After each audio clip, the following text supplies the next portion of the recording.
All right, can you hear me? We're going to get started. If you want to come in and find a seat, bring your coffee with you, your water.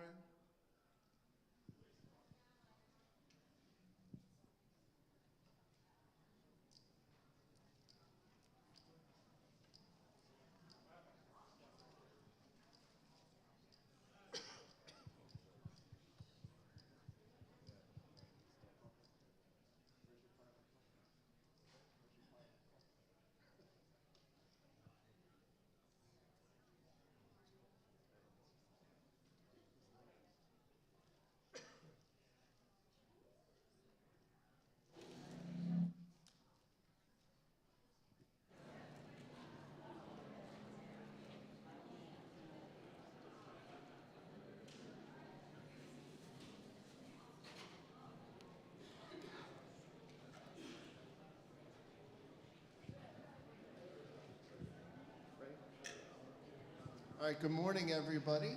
I'm going to say something first. We are honored to have the Sveds with us today. Miss Betty is going to share her story with us about her time during World War II and the Holocaust, and how God has blessed her, shown her a way through all of that time.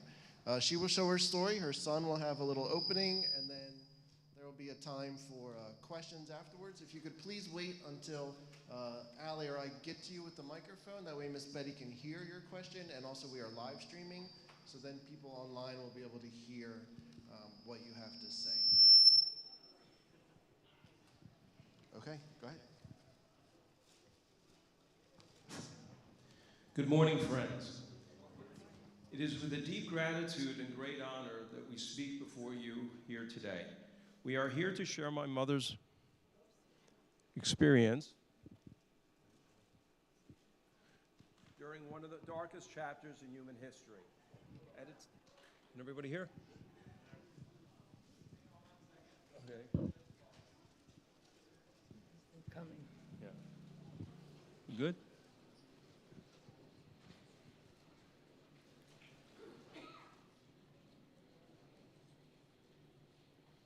People are still coming. That's all right, they'll come in.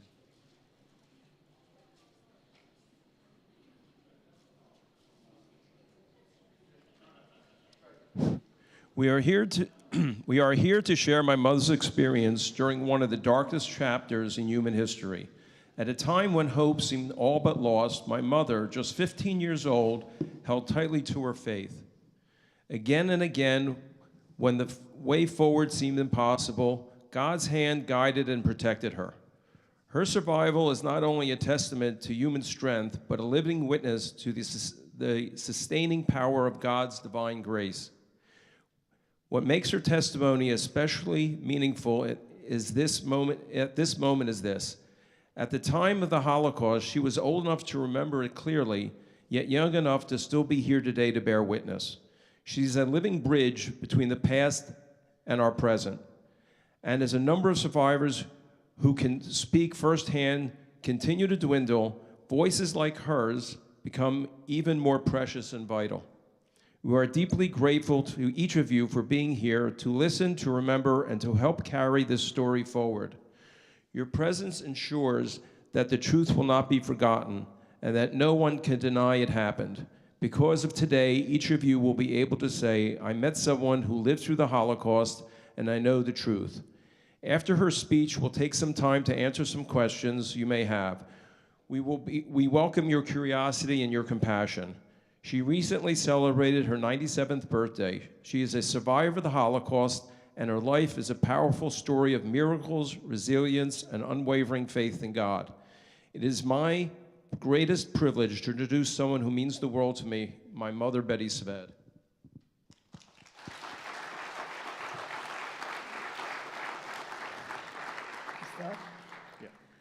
My name is Betty Sved. I was born in a part of Czechoslovakia, now considered to be Ukraine. I was 10 years old when the war broke out between the Czechs and the Germans. A year later, our country was invaded and we were occupied by the Hungarians. Not long after the trouble started, the Hungarians made it difficult to live from day to day. Making a living became difficult as Jews were no longer allowed to have small businesses or engage in trade. By April of 1944, orders were given to take us to the ghetto. My family and I were sent to a ghetto where we were assigned to a building. There was no furniture, so we all slept on the floor. The building housed our relatives and other members of the community. We had no one. The ghetto we were confined was surrounded by guards who were well armed. At dusk, the children would sneak out to try to buy food. At one point, I sneaked out for shoes I had hidden with a lady outside the compound. While we were in this ghetto, the women cooked while the older children watched the young ones. The men were sent out to do hard labor. 6 weeks later, an order came that we were to leave the ghetto. We were not told where we would be going. Rumors about where we were being sent were flying around, but most of us could not believe what we heard. Eventually, we were loaded up in cattle cars for transport. Before we were sent out, however, all the women were searched through their bodies in case any jewelry was being hidden. We were loaded up in cattle cars, pressed against one another like sardines. Men and women and children were crammed together, one against the other. Outside our confinement were Germans and Hungarian guards watching over us. At the end of our trip, we found ourselves in Auschwitz, this time with German guarding us. The trip took several days. The only food we had was what we had taken from the ghetto. When we arrived in Auschwitz, we were told we could not take anything with us. We had to leave all our belongings in the cattle car. The only thing we owned was what we wore. It was all this time the men were separated from the women and children. I was with my mother, walking slowly in the line, when I noticed my cousins in a different line to the side of us. In the ghetto, we were told we would go off to work. I asked my mother to pack separately for me to be prepared. When I saw my cousins, I ran to them, thinking we would all go to work. I ran away from my mother towards my cousins in order to go with them to work. It was the last time I would see my mother. I was 15. My mother and I and the siblings were separated from me and likely went to their deaths. It was almost dark when we got to a place where we were ordered to undress completely. All the women were naked. To our shame, SS guard and dogs went between us and ordered our heads to be shaved. We were humiliated. We didn't even recognize each other. They left us our shoes. After we were shaved, they gave us clothes that had been confiscated from the dead and destroyed. For a time, we walked, and then we saw stables that looked like for horses. Barracks. The Germans called them blocks. They took me to a blocks where number 116, the sleeping conditions were such that there were 10 to 12 per bed. On a 3-tier bunk, there were 66 girls, 36 girls on 3 tiers. If one rolled over, the rest would need to roll as well. The beds were nothing more than boards of naked sleds. We had no mattresses or covers, just the clothes and shoes we wore. It was extremely cold, so I took my underpants and put them on my head to keep me warm. It did no good, as someone from the bunk beneath me stole them from my head, and I was forced to go around without underwear or anything to keep my head warm. I had no underwear until I was selected for work. We were awoken before light. A capo, a Jewish person put in charge of our group of people, woke us, and if one of us was not fast enough, she would be hit with a leather strap. In the dark, we lined up 5 in a row, and the capo was yelling that we were not fast enough. During that time, the German SS women counted us. If she discounted, we had to kneel on the cold gravel until she got the right count. We were served black water. We waited for the washroom so we could wash our hands before saying our morning prayers, thanking God for giving us a new day. In the afternoon, we were giving a cardboard-like bread and a soup most likely made of grass. Each pot was for every 6 people. We found out later there had been something put in the soup to keep us from menstruating. In the evening, they counted us again. At one point, I asked the capo about a chimney I saw on the grounds. That is where your parents are burning, she said. I thought since she had been in the camp so long, she had gone crazy, and I had trouble believing her. In the afternoon, we had time to see the barbed wire that circled our compound.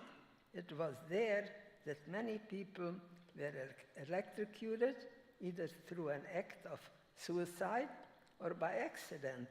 It was well known the barbed wire was electrified, and those who could no longer take the dreadful conditions of their existence used this as a way out. The conditions were unbearable. I saw people deteriorating more each day. Every day, the SS would come to take people away. In my case, they asked me if I was with my mother or relative in the camp. I kept on denying any connection to anyone. Had I admitted to having someone, I would have been bundled up and sent to the gas chamber. At one point, I was taken to children's block 12, but I escaped back with the adults. Later, I found out they had gassed those children. After 7 weeks in Auschwitz, a man in a white coat came to select us for work. A few of us were standing outside in rows and were selected. He needed about 250 girls. It was a small radio telephone company. We were taken to test our reflexes, our fingers, our eyes, and then we were told we would go to work in a couple of weeks. They told us they would take us to a very nice place. When we were deemed ready, we were showered and given gray uniforms and underwear. At the time, my cousins who had been separated from her sister, asked me to change places with her. At first, I was going to, but something held me back. I changed my mind and went to where I was assigned. I felt that if this is where God wanted me to go, I should. My cousin's sister never came back. We were loaded up in regular passenger railroad cars, which made us feel very good. We were moved to Reichenbach. We were told we would have decent food and living quarters. Things would get better. It was 4 kilometers, about 2.5 miles from the end of the train ride to the factory. We walked. The barracks we would live in were new. They had double-tiered beds, and one to a girl to a bed. We received blankets and mattresses. The food was more suited for people. The bread tasted better. We were told we would work for 6 days in the factory. The factory was called Radio Telefunken, designed for the communications network of the time.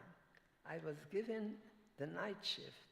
The work I did involved regulating levers with my hands and feet. One night I fell asleep on the job as I was working. As I fell asleep, I leaned forward and the pedal controlling gas, which shot up flames up into the air. The SS guard behind me noticed and said I had broken the machine. He had told me to get up because I was a saboteur. The foreman ran to where I was working and pulled on another lever and said the machine was broken and that I had nothing to do with the mishap. The foreman kept me from being transported away or possibly shot. As it got cooler, we were supplied with coats. The shoes I had put under my head so they would not be stolen. Someone stole them anyway. This time they were replaced with burlap wooden shoes.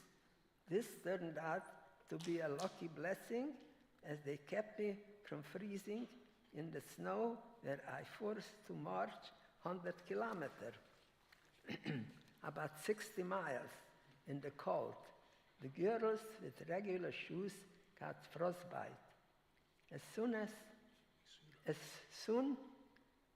We soon heard the Russians were coming and were forced to evacuate. At first we went to evacuate.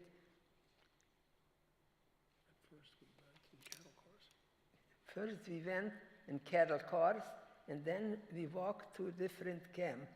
Soon we were moved again. At one point, we walked the 100 kilometers in snow. We were forced to sleep in a barn after the march. At one point, we went in an open cattle car in February and could only keep warm from the little heat we could generate from each other's bodies. We stopped at a big river where we saw other cattle cars littered with dead bodies inside. They kept us there a whole day, and we were very scared. We did not know if they would decide to shoot us right there. That evening, they gave us a piece of bread to eat and sent us on our way. From there, we ended up in Salzwedel. It was just before Passover, and I decided I would not eat bread in obedience to God and ate only soup and potatoes given to us. I felt that effort helped me keep Passover. Even though I could only sustain my semi-fast for 2 days, I told no one of my decision. In Salzwedel, I was with my cousins who worked the day shift and I worked the night shift. I did not tell them of my decision to remember Passover. We all talked about liberation, hoping it would be the Americans who would save us and not the Russians. One day, we saw airplanes flying low and knew them to be Americans. A few girls took rags and made an American flag to welcome the Americans. We were happy it was Americans who were coming.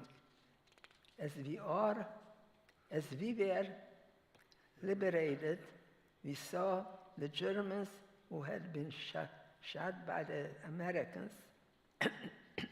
After the liberation, the American gave us chocolate-covered donuts. It was the best food I had ever tasted. Once we were free, I was hoping to find my parents, as the Czechs had sent after their citizens. It was not to be.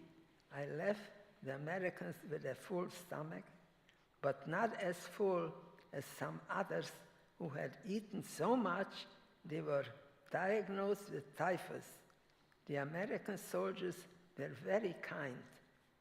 After I was liberated, on the 14th of April, after Passover, we had many celebrations who were 2 weeks later. Instead of celebrating, I went out into the forest and cooked for someone, for the older people who could not get food on their own. It was very primitive way of cooking on 2 bricks over an open fire, while in Salzwedel we were put into former soldiers' barracks. It was a beautiful place overlooking the forest. From there, the Czechs came with buses to pick up their citizens and took us to Teplitz. They gave us Czech money, 500 crowns, and tried to put us to work. However, my cousins and I decided we wanted to go home. On the way, we stopped in Bratislava, port of Slovakia. This is where I found my aunt's sister. I found her in a soup kitchen for refugees. She treated me well and gave me clothes and supplies. Although she was very kind to me and wanted to adopt me, she also wanted to take me to Budapest in search for her daughter. She was not religious, so I didn't want to go with her. Eventually, I went back to the hotel where I was originally placed. It was there I discovered through a cousin that my uncle by marriage was alive. So we returned to Teplitz, where my uncle had a farm. I stayed there until I married. While living with my uncle, I met my future sister-in-law. She was related to me distantly, as her first husband was a cousin to my mother. She found out I was alive, so she came to look for me. She told me she had a brother whom she thought I would like to meet. I told her a nice Jewish girl does not go to the man. The man must come to the girl. One day, I went to the seamstress to fix my clothing. I met my future sister-in-law, who asked me what time I was going home. I told her. Then I went to the trolley and saw my future sister-in-law with a friend coming towards me. She stopped and asked me to come and see her apartment. It wasn't late, so I decided I'd follow her to her home. As I came upstairs, I noticed there were people in her apartment. I saw a young man sitting at a beautiful set table, as well as my future sister-in-law's husband. I found myself in an awkward situation. The young man, my future sister-in-law's brother, asked me how I was going back to the forum. When I told her I would take the trolley, he offered to take me back on his motorcycle. I told him a nice Jewish girl does not go on a motorcycle. My sister-in-law argued with me and tried to pursue me. In the meantime, her brother said he had to go back to his business to close up. He said he would be back. They kept trying to pursue me to ride home with his young man. I kept on saying that I would not go with him. Everyone kept trying to pursue me. I was 17 years old with no experience in arguing with my elders. I went with the young man. When we arrived at the forum, my uncle and aunt met us. I was told immediately that what I had done was not the right thing. So I started crying. I had broken rules I grew up with. From then on, the young man came every evening to see me. After 2 months, he asked me to marry him. I said, because I couldn't make, I was sad because I couldn't make up my mind. I worried about what my parents would have said, since they always wanted me to marry a Talmudic scholar. I was unable to give an immediate answer. I needed time. After 2 weeks, my mother came to my dreams. She told me marrying would be the right thing to do. Then I told him I would marry him. We lived in Teplitz, where my daughter was born. My husband wanted to immigrate to the United States, but we had to leave Czechoslovakia as the Iron Curtains was dropping down around the country. As a result, we went to Israel to wait until we could get into the United States under the quota. I was happy to be in Israel, but my husband wanted to go to America and promised one day we would come back. We stayed until we got our visas and finally immigrated to the US. From there, we had 2 more children who were raised in Judaism. Life has been very good to me. With the grace of God and all I believe in, I am here because of my faith and God's will.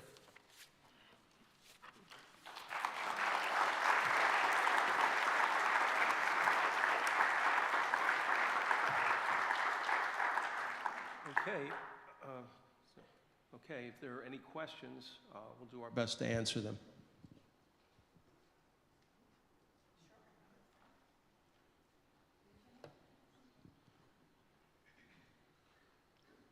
Does anybody have any questions?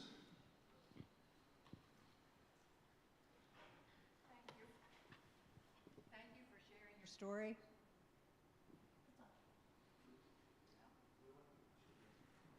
Is it on? Okay. Yeah. Thank you for sharing your story. My question to you is, were you raised in a religious household before the war? And how did you maintain your faith and trust in God during those horrific times? I was raised in a religious home, but you know, the girls around me, they did their own work, and I just believed what would my mother would say and what my mother would be like towards me, and this is what I went on. And I never thought that what I did, run away and a lot of things, that I did anything, you know, just natural. But when I was older and I looked back, I saw, no, this is somebody above me that guided me and helped me. And this is why I'm still here. How did you maintain your faith in God, she's asking. Yeah, I had faith in God. But how did you remain strong? I think a lot of my mother's faith had to do with her connection to her parents. She said that anything that happened, she said in the back of her mind is what would her mother expect her to do, and her resilience had to do with her faith, and that helped bring her through. Please, anyone else? I have two questions. One, where did you come to in America when you first came? And two, did you get to go back to Czechoslovakia, to your homeland? Great questions. So where did you come to in America first? Where did we come to first? When you and Dad, when you came to America, where did you come and why? Oh, first we went to Israel. We could have gone to Europe, but we went first to Israel was only not even a year old. And it was very hard life. My husband wanted to be nice to his wife, and he couldn't make a good living there. So he said, let's go first to America, and then we'll come back someday. So where in America did you come to first? Where to America the first? Philadelphia. Yeah, And why did you come to Philadelphia? because my husband had a sister. Who came before the war? Our father had a sister who left Czechoslovakia before he was even born. As He a was also little- born in as a Czechoslovakia. girl. So he never even, other than letters, he never even saw his sister. So if he came to anywhere in America where I'm going to go, I have a sister, I'll go to Philadelphia. So that was the first place. And what was your second question? Did she get to go back? Oh, okay. As far as going back, we actually took a family trip, and you actually, a couple of times, have made it back to, Hust is the name of the town, and we actually did go back. And the feeling when we were there, my brother and I, my mother, we were with our family, were there. We saw the remnants of what was there. The synagogue is still there, but it's used very limitedly. And the feeling was it was somebody, we stopped people on the street, and the feeling was it's okay to stay, to come today, but don't stay overnight. It was a kind of the feeling. But at the same time, if you remember, we got to the town, and we get off, it was a hot day in the summer, it was around this time of the year, a few years back, and we get off the bus, we're getting some water because it was hot. My mother gets off, and she starts talking to a woman in the street. Do you remember that? Yeah, sure. And what happened? She looked a very nice woman, and I spoke to her. I says, where are you coming from? He says, I lived here. He says, then she told me her name. Oh, that's a Jewish name. She says, I'm not Jewish. My husband was Jewish. So she married against her faith, but this is what happened after the war. But as at the time, my mother says to me, Ira, she's related to us. What are you talking about, Mom? What do you mean? Do you remember? So she had married basically a relative of a relative, knew who my mother was. First person in the street we stop. It's God's hand. And took us to the synagogue, found the caretaker of the synagogue, got us so that we were able to actually go in, and we were actually able to visit. Found also a gentleman who was the son of a doctor that my mother knew who his father was, and they were able to have a short meeting. So we have actually returned, but it's not a place you want to stay. Can I say something? Yeah. So, there's so much information that goes in between these lines, but if you're talking about going back to my mother's home, one of the greatest tragedies in my mind, and I've studied this extensively because I'm the son of a survivor, is the greatest tragedy of all, which was that many Jewish people that were liberated after the war tried to go back to their hometowns, which is why where my mother was, there literally was almost no Jews left, and they were actually murdered by people that had taken over their homes because they were afraid that they would take back their possessions. So what you'll find is in Europe, there are very, very, very few people that did survive the war that went back to where they were from. So, and that was when my mother went initially back to her hometown with her aunt, the people, she wanted to just go see her house. And the people who had lived in the house, she knocked on the door, and they were very hesitant to let her in because they just thought that she was coming back to take over her house. And she said, no, all I want to do is just see. So she found the house, walked in with my aunt, and broke down and cried. She said, it's my house, but where's my family?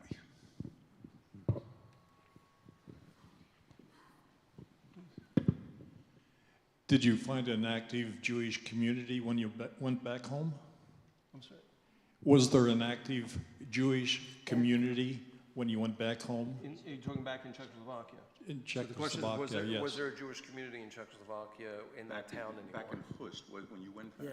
Yeah, very little. There's only a remnant of what Because it was. they didn't survive. They killed all the women and the children. They killed. See, my siblings, my mother, my father, and my uncles, my grandmother and grandfather, they killed them all. So there was not too many survivors there. Just in terms of numbers, so you understand the magnitude of the Holocaust, and this doesn't discount any of the other Russians or Gypsies, Romans, they call them Roma, or all the people that were killed in World War II. It doesn't discount in any way. But in terms of the Jewish numbers, there were 9.5 million Jews in Europe before the start of the war. Afterwards, there were only 3.5 million. So almost 1 out of 3 survived. Almost 2 out of 3 were killed.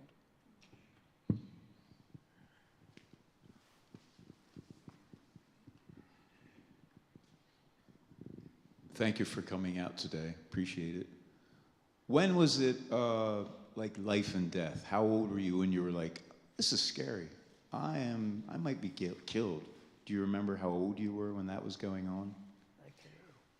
At what point did you understand that everything that was happening was a life or death situation? Well, one luck was that even if they told, the couple told me that my parents are not here no more, and I should have been really crying. And I thought to myself, she's crazy because she was there longer than me, and she's crazy, and that's why she talks like that. And I always believed in the one above, that he's going to help me, and I'm going to see my parents, and I'm going to see them. It wasn't to be, but at the same time, until almost liberation. By liberation, when people used to come back, and they didn't even, they were afraid to talk to me because they knew that my parents are not alive. At what point did you feel threatened, like I could get killed at any moment? How old were you when you started? Well, to feel when I that was way? in a camp. How about before the camp in the ghettos? In the ghettos, yeah, for instance, I went out because I gave my shoes to a neighbor because they were new and I worked for those shoes. And I knew I'm not supposed to go out because I could be shot. But I put on, I made myself like I should be older, and I was walking to the lady to get my shoes. I felt I want my shoes. And as I was going, a man asked me, hi, my name is, well, how is your mother? I got scared.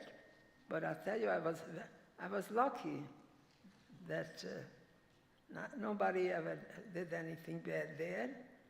She gave me back my shoes, and she welcomed me, and she asked how my parents are. And I came back, and I was in the shoes, the very nice leather shoes, but see, I wore the leather shoes, and somebody stole them from me. And that was lucky too, because my cousins had leather shoes, and their feet was frostbitten, and I was fine. But she was 16 years old at the time 15. when they took her away to the camps. I was 15. 15, yeah, 15 or 16. At what point in your life did you begin sharing your story, and how did you find the strength to relive your story as you told it? It's a great question. At what point were you able to start to tell your story to people? Because for us, my brother and I growing up, as every Holocaust survivor's story is a little different. Our father was a soldier, so he didn't have the same experience that our mother had. So when we were growing up, our father was like, when we would sit together with him, it was, Dad, tell us a story. We wanted to hear it. My mother was always very tight-lipped. So the question is, at what point did you start to open up? The first question, my son Stanley, he asked me, and I says, go to the library. I wasn't going to talk to him. It was very hard for me to talk. And then, for a long time, then when I had grandchildren, and they needed for school history, and I thought myself, you know, it has to be taught. And I started speaking to the grandchildren, and then later I spoke to the schools, high school and college, and different people. If I can expand a little bit, our father escaped a Hungarian slave labor camp. He was there with his little bit older brother. And I mean, his stories were incredible. They escaped from a slave labor camp after being there about a year. One night, I mean, just a fast story from my father, one night they were sleeping in a barn on the second floor. You know, I'm sure you guys know, there was a hay loft and the doors open. And my father said there was a person who told them the night before, you two report to such and such place. Well, such and such place, they never saw anybody after that, and some people understood that they were being shot out back. I mean, it wasn't just the gas chambers, people were being shot and killed all over. And anyway, our father said to his brother, I'm gonna jump and run to the forest. And his brother said, well, if the jump doesn't kill you, they'll fire after you and kill you. He says, if we stay here, we'll die. Well, that was part of the psychology. They said, no, we're gonna move you to the east. Anyway, that night my father jumped, escaped to the forest, and they shot his brother the next morning. He was in the forest for a few months. There's actually movies about the partisans in the forest. He escaped to the Russian side. He was actually a Czech soldier who fought as an overrun country back towards Germany. So he got to tell us stories as a war hero. And he was more than happy to share those incredible stories.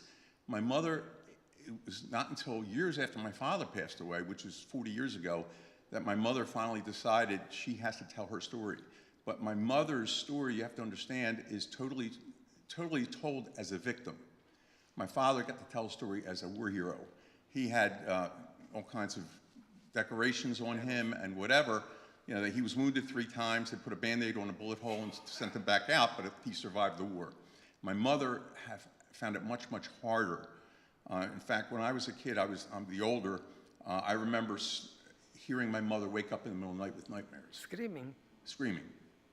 And didn't talk about it the next day. So my father could talk about it because he was a war hero. It took much longer for my mother to talk about it.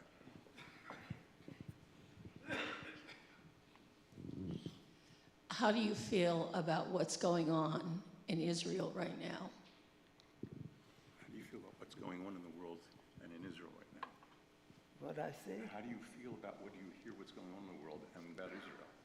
Well, I'm disappointed. In the beginning, everything was pro.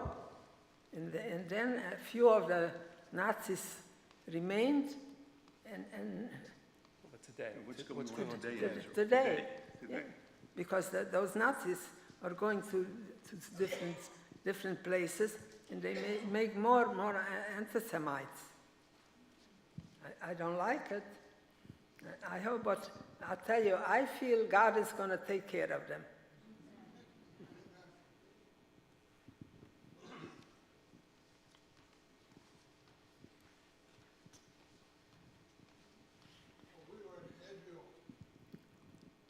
Thank you for coming. Your courage is just hard to imagine all that you went through. Do the Auschwitz survivors get together periodically? Do the Auschwitz survivors come together anymore? They used to, but a lot of them passed away. What was a typical meal? They were association.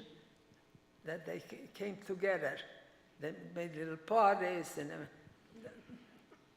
no more. Thank you. Did you have a question? Betty, we all go through hardships in life, but none of us can imagine what you've gone through. You seem like a very joyful person. How are you able to be joyful, and how are you able to forgive and move on? How are you able to look past what happened to you, and how do you look forward? I believe in God, and I see and feel the miracles God did for me.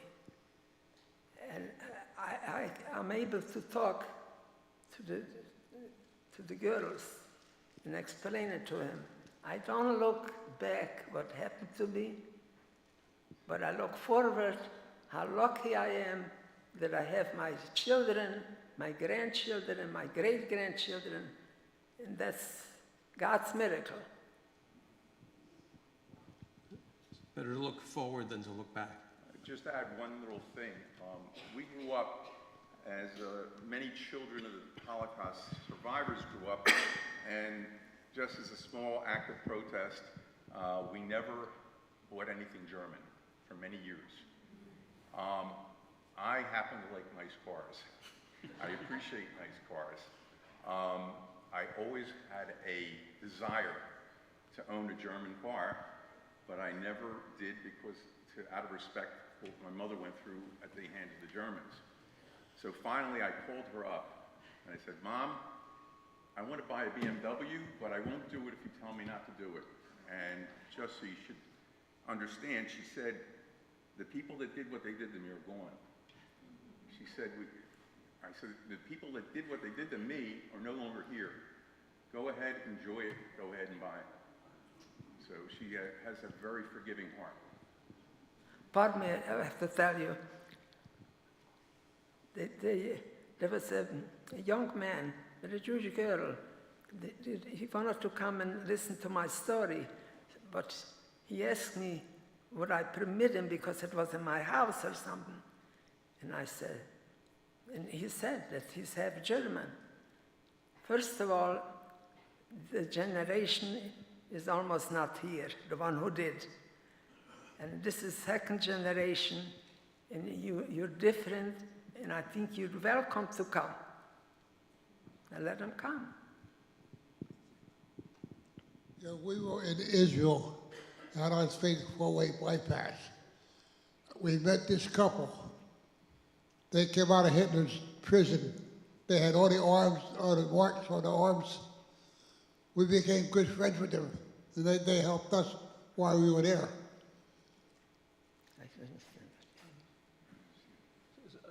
That's very nice. Is there a question? No, I think he was just okay. saying his experience. So, well, thank you for doing that. What did he say?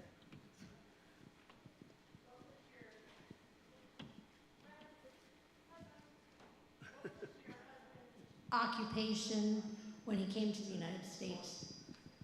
What did Dad do for a living when he came to the United States? He was working, he was a businessman before the war, as a young man. So after the war, he went to stores and bought merchandise.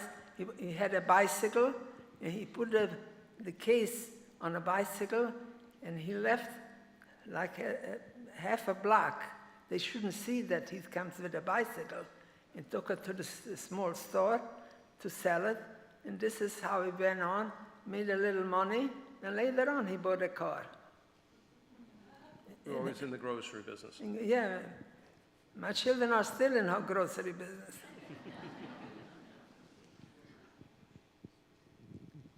Hi, I'm Lois. Sorry.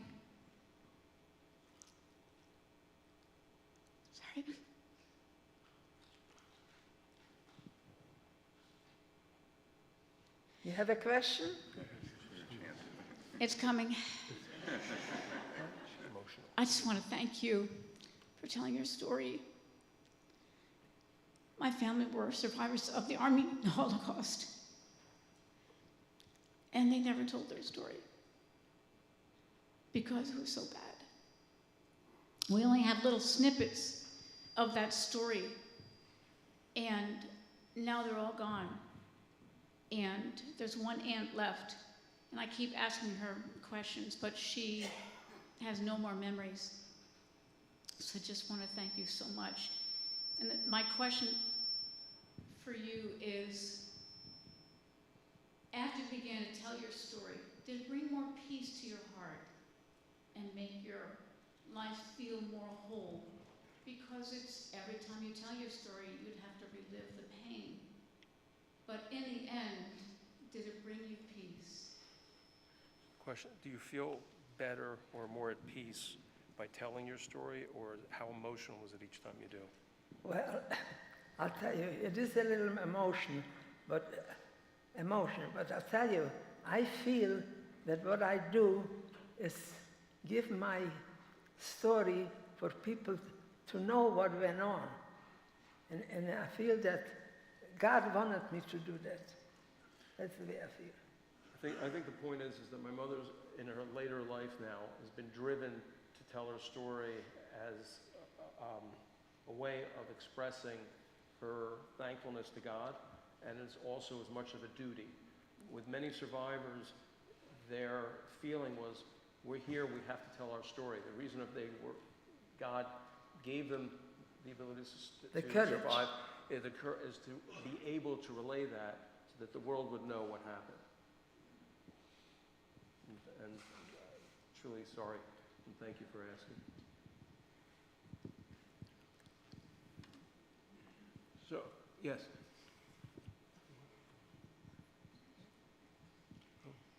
So I was just wondering, have you ever thought about writing your story, like between your dad, like all the memories from his stories that he told, and then her stories, like have a book? She's asking about writing it down. You did. What? I can't She's hear. asking about, did you ever write down your story? Do I write down? Did you ever have anybody write down your story? Sure, of course, I have a little book. So we have a cousin that's a great niece to my mother, who actually did write a chapter book, and one of the chapters deals with my mother's story. What is that book called? I can't remember. Yeah, no, I'm trying. What? I think it was one of my stories. Yeah. We'll find out and get back to you. It's something of miracles. A journey of miracles. That's it. Journey of miracles.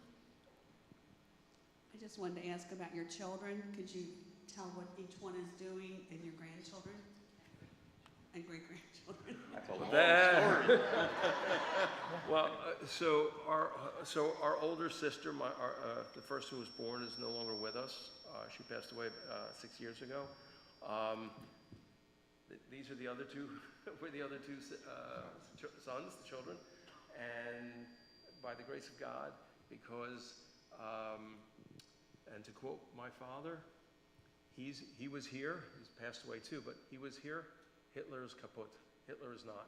And thankfully today, my mother has 12 grandchildren. 13 grandchildren and over 30 great-grandchildren.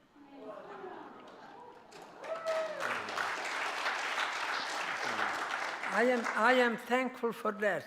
I look forward, and I think that God had spared me. I'd just like to say something, and please ask any more questions. The theme of my mother's speech and of her story is that when she was in the line with her mother and siblings, you can't answer why. She was, I don't know how many people here know who Mengele was, but she was in that line to go in front of Mengele. She never even got that far. That was number one. Okay, she came off the transport, which was horrific, and she saunters into another line to go off to work, and nobody stopped her. She should have been pushed right away, if not shot on the spot. One miracle. She was taken by the capos in the concentration camp from block 16 to block 12, where the children were. They were gone, and I ran away. And and nobody stopped her, and she ended up being picked for labor, and nobody stopped her, and she was able to survive. When she got off the cattle car, the first thing that there were prisoners helping the people off said to her, "How old are you?" Remember?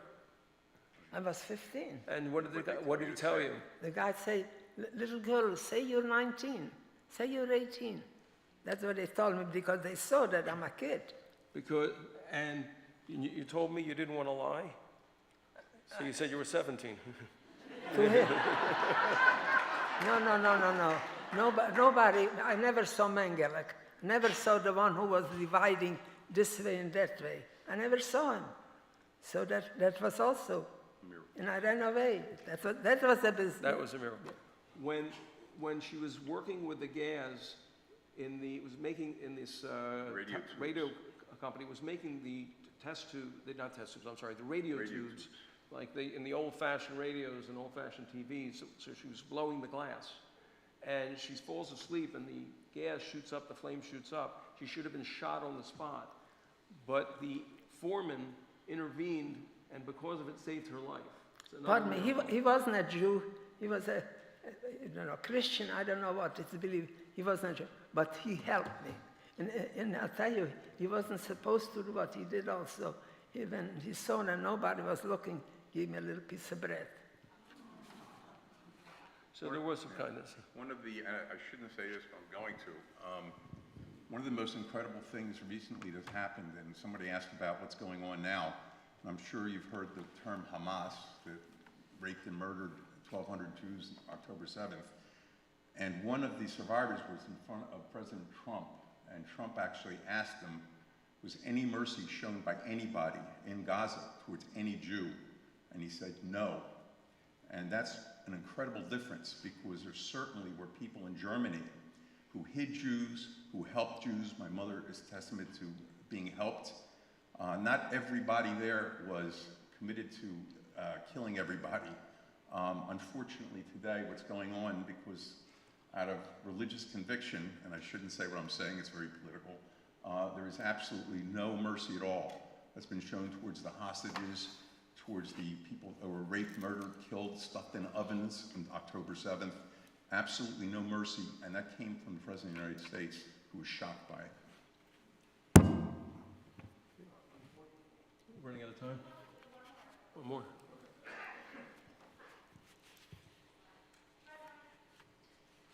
Hello. Oh, there we go. Thank you so much for sharing with us.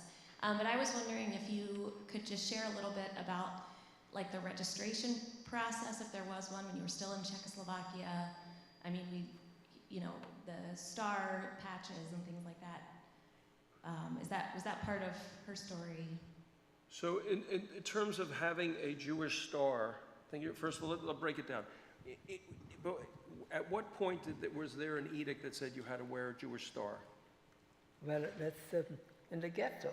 Okay, so how about before the ghetto? Oh, yeah.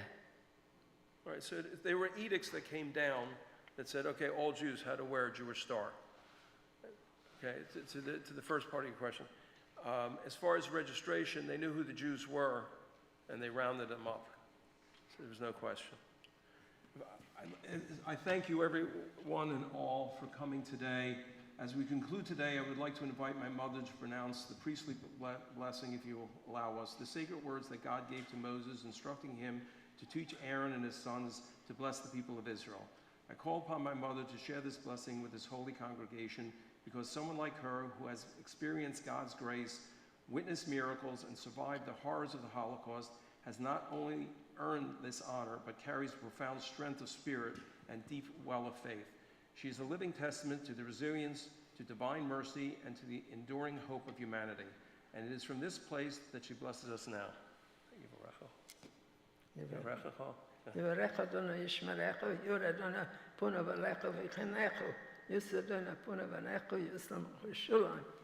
And that translates, may the Lord bless and keep you.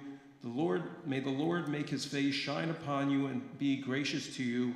May the Lord turn his face towards you and give you peace. May we all learn from mistakes of the past. May we honor those who came before us. and may we one day live in a world that chooses never again to commit the horror of the past. May we be blessed truly with peace. Thank you all for being here, for listening, and for your warmth.